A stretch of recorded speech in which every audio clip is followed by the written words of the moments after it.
Le goûter n'a pas toujours bonne presse dans le monde de la nutrition. Apparenté à du grignotage, nous oublions souvent les bienfaits de cet encas, que ce soit pour les petits comme pour les plus grands. Le goûter est très conseillé, oui, pour les enfants. Il fait vraiment partie de l'équilibre alimentaire à la journée pour les enfants. En particulier au niveau des produits laitiers. Un enfant, il a besoin de consommer 4 produits laitiers par jour, donc un produit laitier par repas. Donc pour un enfant, 4 repas, c'est l'idéal. Donc le goûter, nous les nutritionnistes, qu'on conseille, comme je vous le disais, c'est un produit laitier, un apport de sucre lent, c'est-à-dire des céréales, du pain, des biscottes, des céréales pas trop sucrées, un fruit ou un jus de fruits frais pour l'apport en fibres, en vitamines. Tout ça, ça permet d'avoir un apport en vitamines adéquate sur la journée, parce que si on n'est que sur 3 repas pour les enfants, on a souvent du mal à atteindre l'objectif en vitamine C, en calcium, et le goûter vient bien compléter les apports sur la journée. Alors le goûter, il a un petit peu mauvaise réputation, je dirais, surtout au niveau des adultes. Le goûter, en fait, on aurait tendance à le conseiller à tout âge, même pour les adultes. Et souvent, le souci, c'est qu'on voit les adolescents abandonner le goûter, et c'est bien dommage, parce que ça déséquilibre souvent leur alimentation. Le goûter, on le conseille donc aux enfants, aux adolescents et aux femmes enceintes, en particulier aussi, aux personnes âgées. Donc après, il reste une petite marge d'adultes, qui ne goûtent pas s'ils n'ont pas envie de goûter, mais des personnes qui goûtent, c'est très bien.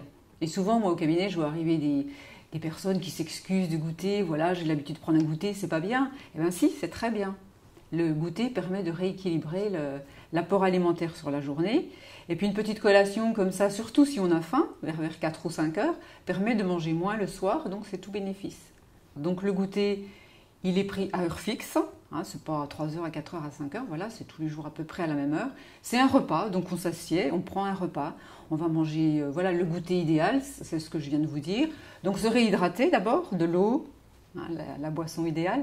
Après, chez les adultes, ça peut être du thé, du café. Chez l'enfant, de l'eau, un fruit ou un jus de fruits frais, un produit laitier et un apport de sucre lent, donc pain. Réhabilitons le pain, on ne voit plus assez de pain au goûter.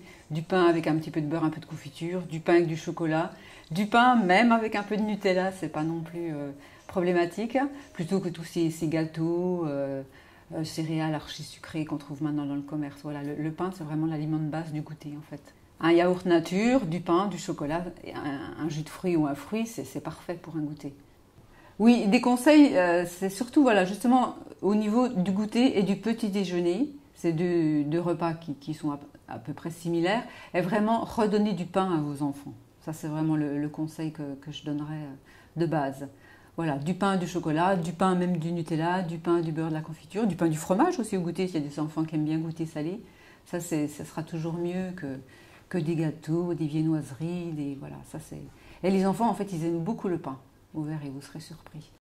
Une réaction? Un témoignage? Commentez ce reportage sur dijonsanté.fr.